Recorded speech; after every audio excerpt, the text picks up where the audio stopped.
Hi friends, welcome to Rekha's vlogs. ఈరోజు మచిలీపట్నం పరిసర ప్రాంతాలలో జరిగే శ్రీ చౌడేశ్వరి అమ్మవారి ఉత్సవాలు మరియు వాటి చరిత్ర గురించి మేము తెలుసుకున్న విషయాలు మీకు వివరించడానికి ప్రయత్నిస్తాను. ఈ ఉత్సవాలలో ప్రధాన అంశాలు ఖడ్గమాల, కుమరకం, అలకు మరియు అమ్మవారి ఊరేగింపు. ఈ ఉత్సవాలు మాఘ పౌర్ణమి రోజు ఉదయం ఆ ఊరి పెద్ద దేవుని గుడి అంటే శివాలయం దగ్గర జ్యోతి ప్రజ్వలనం చేసి ఈ ఉత్సవాలు ప్రారంభిస్తారు. ఈ ఉత్సవాలు సుమారు 3 రోజులు జరుగుతాయి. జ్యోతి ప్రజ్వలనతో మొదలై కత్తుల ఊరేగింపుతో పూర్తి అవుతాయి. పూర్వం మచిలీపట్నం పరిసర ప్రాంతాల రాజులు యుద్ధాలకు వెళ్లే ముందు తమ సైన్యాన్ని సిద్ధం చేసే క్రమంలో వారి సైన్యాధిపతులకు ఆదేశాలు జారీ చేసేవారు.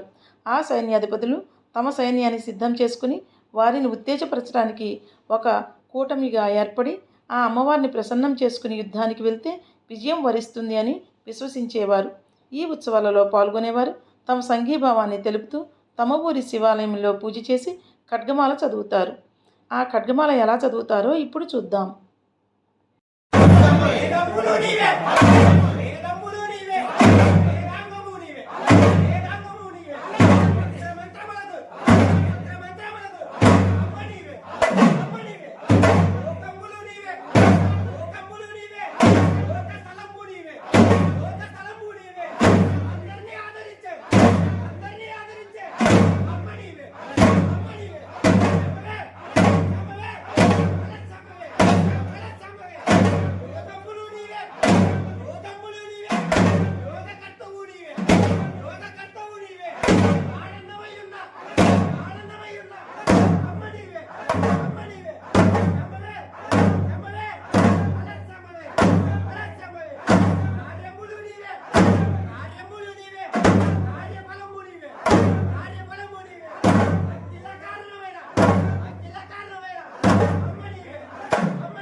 చూశారు కదా, ఎంత బాగా చదివారు.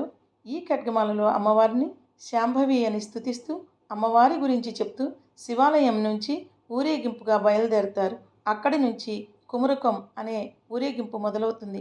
ఈ కుమరకం మేళతాళాలతో ఊరిలో ఉన్న సైనికులను కలుపుకుంటూ రెట్టించిన ఉత్సాహంతో నృత్యాలు చేస్తూ మధ్యలో ఖడ్గమాల చదువుతూ అమ్మవారిని తలుచుకుంటూ మరల శివాలయానికి చేరుకుంటారు. ఇక్కడితో కుమరకం అనేది ముగుస్తుంది. ఉత్సవాలు జరిగే ఊరిలో గుడిలో కానీ ప్రధాన సైన్యాధ్యక్షుని ఇంట్లో కానీ అమ్మవారిని ప్రతిష్ఠించి గుమ్మడికాయ కొట్టి అమ్మవారిని చూపిస్తారు. అలా అమ్మవారి దర్శనం చేసుకున్న సైన్యం అమ్మని ప్రసన్నం చేసుకోవటానికి రక్తతర్పణం వదులుతారు.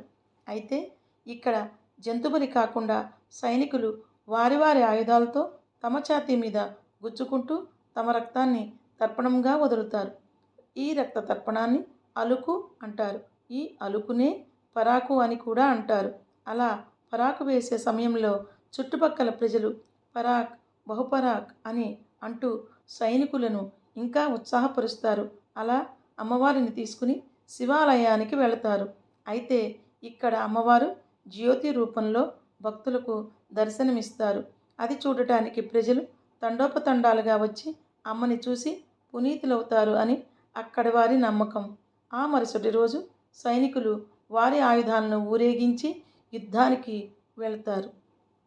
అలా యుద్ధానికి వెళ్ళిన వారు విజయంతో తిరిగి వస్తారు అని అక్కడి ప్రజలు నమ్మేవారు. ఇప్పటి తరం ప్రజల్లో కొంతమంది ఇవి అమ్మవారి కృప కోసమని, మరికొంతమంది తమ ఆత్మబలం పెంచుకోవటం కోసమని, ఇంకొంతమంది అమ్మవారి సేవగా భావిస్తూ ఈ ఉత్సవాలలో పాల్గొంటారు. ఫ్రెండ్స్, ఈ ఉత్సవాల గురించి మేము తెలుసుకున్న విషయాలు ఇలా మీతో పంచుకున్నందుకు నాకు చాలా సంతోషంగా ఉంది.